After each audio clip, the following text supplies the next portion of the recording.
मैं doctor Sitaram Chaudhary, associate professor राजनीति विज्ञान विभाग, राजकीय महाविद्यालय किशनगढ़।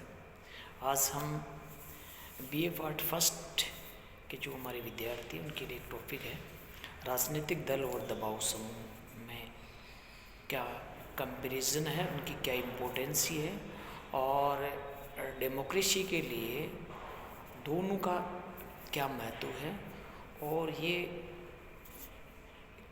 किस देश में किस प्रकार का पॉलिटिकल सिस्टम है, राजनीतिक दलीय व्यवस्था है और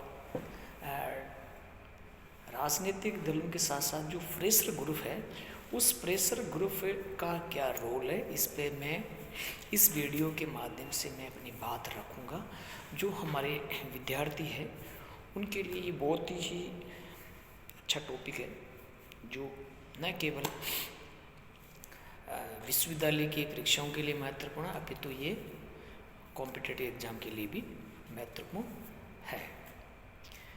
राजनीतिक दल एक मान्यता प्राप्त संगठन है जिनका उद्देश्य एन के प्रकार सत्ता प्राप्त करना। हर देश लोकतंत्र के लिए राजनीतिक दल एक प्राण वायु की तरह है, यानी राजनीतिक दल नहीं है तो वहाँ वो डेमोक्रेसी खत्म है वहाँ पे।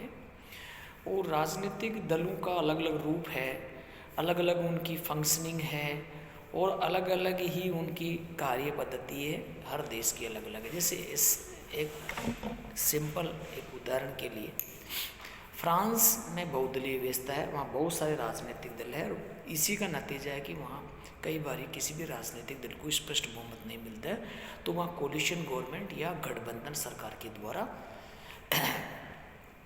सरकार अपनी शासन व्यवस्था का संचालन करती है। दूसरा उदाहरण बताता हूँ मैं आपको चाइना का। चाइना में सिंगल वन पार्टी सिस्टम है, नेशनल पीपुल्स जो कांग्रेस है एक दलीय विधायिका है, उसके अंदर साम्यवादी दल का मेन रोल होता है, यानी वहाँ पे साम्यवादी जो कम्युनिस्ट पार्टी है वो सिंगल पार्टी है और उस वहाँ कोई अपोजिशन में या दूसरी राजनीतिक दलों का कोई प्रभाव नहीं है। भारत भी बहुदलीय व्यवस्था, यहाँ पे भी दो तीन नेशनल पार्टीज है, बाकी रीजनल पार्टी है, लेकिन यहाँ उसको बहुदलीय व्यवस्था ही है, चाहे कांग्रेस हो, बीजेपी हो, बसपा हो, सपा हो या अदर जो पार्टियाँ हुए।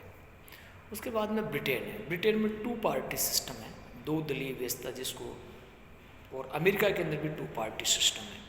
इस प्रकार ये राजनीतिक दलों का एक तरीके का एक स्ट्रक्चर है और जो राजनीतिक दल सबसे अधिक सीटें प्राप्त करता है वो सरकार में सत्ताधारी दल कहलाता है और जो सेकंड लार्जेस्ट पार्टी होती है वो अपोजिशन विपक्ष कहते हैं। विपक्ष को भी एक तरीके का छाया मंच सरकार, शूडो गवर्नमेंट भी कहते हैं, जो समय समय पर सरकार की जो नीतियां हैं, सरकार की जो कार्य पद्धति है और सरकार के जो काम है उस पर वो ब्रेक लगाते हैं।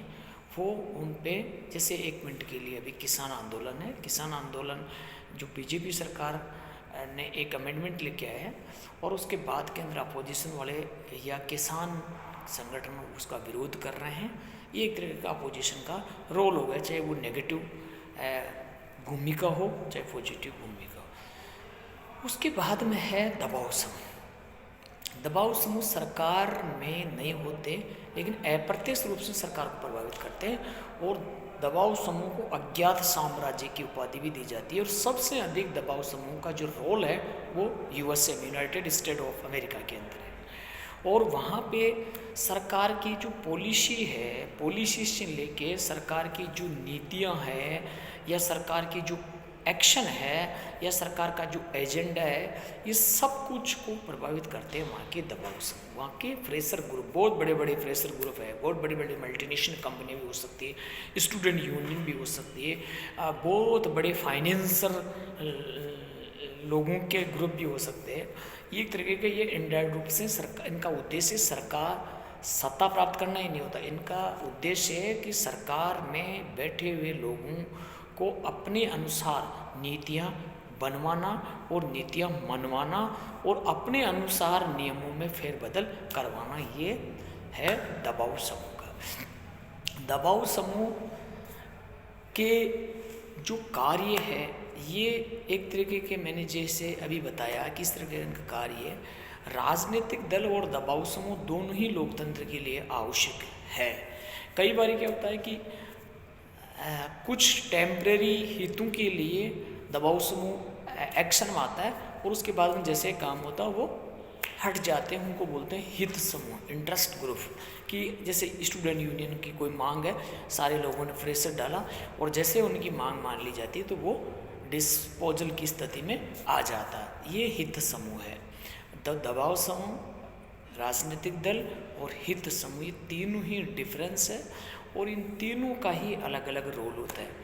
और अमेरिका में सबसे अधिक जो, अगर किसी भी पार्टी को, जो सत्ताधारी पार्टी हो, उसको अगर प्रभावित करने की कैपेसिटी रखता है तो वो दबाव समूह रखता है। भारत के अंदर भी दबाव समूह है बहुत सारे। आप चाहे उसको एक तरीके का स्टूडेंट यूनियन मान लो, किसान यूनियन है, कोई कास्ट समूह भी हो सकता है।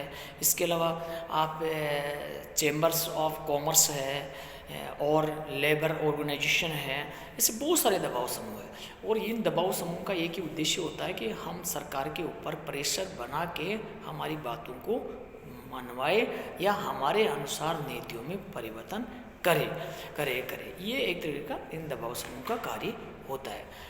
और कई बार होता है कि सरकार ने अगर गलत नीतियाँ बनाई है तो उसका विरोध राजनीतिक दल, अपोजिशन तो करेंगे। इसके अलावा जो प्रभावित ग्रुप भी उसका विरोध करते हैं। इस प्रकार ये राजनीतिक दल, दबाव समूह और हित समूह कार्य करते हैं। तो आज मैंने मेरे इस वीडियो के माध्यम से ये बात मैंने रखी है कि दबाव समूह क्या है, प्रेशर ग्रुप क्या है और हित समूह क्या है। धन्यवाद।